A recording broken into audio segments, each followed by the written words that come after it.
আসসালামু আলাইকুম ভিউয়ার্স, কেমন আছেন আপনারা সবাই? যে যেখান থেকে আমার ভিডিওটা দেখছেন, যারা আমার চ্যানেলটিকে এখনও সাবস্ক্রাইব করেননি তারা অবশ্যই আমার চ্যানেলটিকে সাবস্ক্রাইব করে রাখবেন আর পাশে থাকা বেল বাটনটি অন করে রাখবেন। তাহলে এরকম নতুন নতুন রেসিপি সবার আগে আপনাদের কাছে পৌঁছে যাবে। তো আজকে আমি ওল দিয়ে মুরগির মাংস রান্না করব। তো ওলটা আমি এরকম ছোটো ছোটো করে কিউব করে কেটে নিয়েছি আর মুরগিটা আমি কেটে নিব। তো তার আগে আমি ওলটা আমি একটু হালকা 90% আমি সেদ্ধ করে নিব ওলটা। তো ওলটা কিন্তু সিদ্ধ হয়ে এসছে, এরকম একদম পুরোটা কিন্তু সিদ্ধ করা যাবে না। তো এরকম অবস্থায় আমি ওলটা নামিয়ে নিব। আর মুরগির মাংসটা আমি কেটে নিয়েছি। আমি এখানে দুটো আলু নিয়েছি আর এখানে আমি 1 কাপের মতো পেঁয়াজ আর কয়েকটা কাঁচামরিচ নিয়েছি।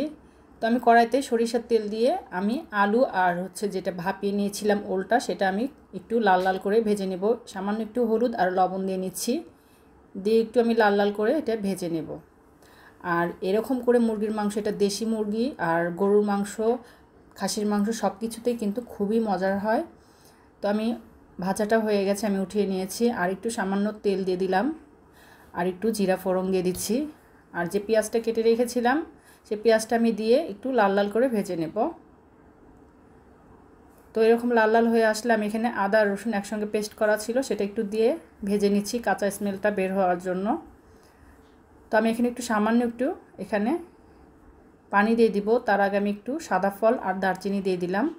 তো আমি এখন একটু পানি দিয়ে তেজপাতা দিয়ে দিচ্ছি। এখানে ধনিয়া আর জিরার গুঁড়া, হলুদের গুঁড়ো সব আমি 1 চামচ করে দিয়ে দিয়েছি আর লাল মরিচের গুঁড়ো 1 চামচ।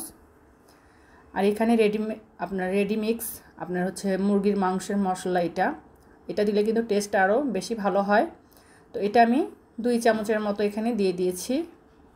দিয়ে আপনার ভালোভাবে মাংসর এই মশলাটা একটু কষিয়ে নিয়ে আমি মুরগিটা কিন্তু এখানে দিয়ে দিচ্ছি আর একটু স্বাদ মতো লবণ দিয়ে দিলাম। দিয়ে এটা আমি এখানে আর কোনো পানি দিব না, এখানে আস্তে আস্তে আমি এটা কষিয়ে নিব হালকা আছে। তো আমি কাঁচামরিচ কয়টা কেটে রেখেছিলাম সেটাও কিন্তু আমি দিয়ে দিলাম। তো ঢাকনাটা দিয়ে অল্প আঁচে রেখেছি, এটা থেকে একটু পানি উঠবে, এই পানিটুকু দিয়ে আমি ভালোভাবে কষিয়ে নিব যেন এই মশলাটা মুরগির ভিতর সব কিছু ঢুকে ভালোভাবে কুক হয়ে যায়। তারপরে কিন্তু আমি যে আলু আর ওলটা ভেজে রেখেছিলাম সেটা কিন্তু আমি এখানে দিয়ে দিয়েছি।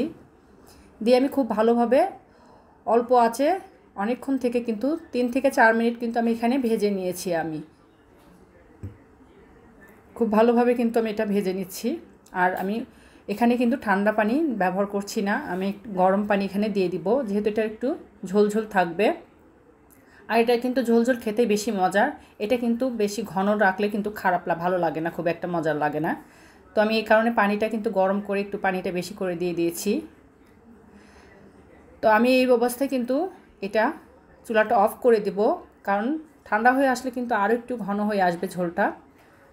আর ওলটা কিন্তু একদম সফট হয়ে গেছে একদম। তো আমি একটা বাটিতে ঢেলে নিব। এই ঝোলটা কিন্তু আর একটু ঘন হয়ে আসবে।